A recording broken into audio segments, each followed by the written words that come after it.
le moment choisi. le moment choisi xam nga livre bi day dugal Cheikh Yérim ci complot bi parce que jusqu'à présent wolof rek la ñuy wax la plupart du temps bu ñuy wax ci dossier Ousmane Sonko Adji Sarr mais quelqu'un boo xamante ne nii nekkul sénégalais déggul olof comprendre français ci livre Yérim Seck bi mën na ci bëgg a jaar pour xam lan moo xew Sénégal lan moo tax Macky Sall impopulaire par exemple. dafa am ñu mu ko destiné. mais bien sûr livre kay du pour ñëpp.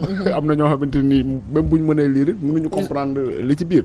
léegi bu boobaa comme Pape Matar nu mu ko waxee léegi mu décrire Sonko comme benn taxawaalukat boo xamante ne nii bu ñu ko jiiñee viol c'est quelque chose de tout à fait possible. parce que dafa am genre fréquentation yooyu. loolu mooy objectif bi.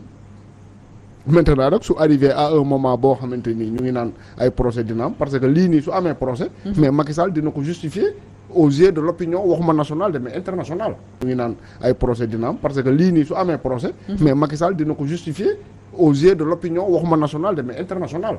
parce que interview am bi passé posé nañ ko question insister ci Karim Wade insister ci Khalifa Sall pour montrer que ne des potentiels adversaires du président tribunal la ñu jaar ba mënatuñoo nekk candidat. donc bu bëggee yëkkatiwaat un autre procès contre un autre adversaire au niveau international nit ñi dinañu bëgg xam lan moo xew te livre Ousmane Yérim Seck bi quelque part mooy li ma wax day bokk ci complot bi parce que dafa am nu muy profil bu muy jox ci Ousmane Sonko dafa am nu mu koy décrire de sorte que kenn koo xamante ni yaa ngi doon am laam-laame te xamoo lu xew Sénégal déggoo olof bi ñuy wax ni mën nga douter ne kat kii nii kat li ñu koy jiiñ nii war na mën a nekk parce que lii ak lii la daan def. D'accord.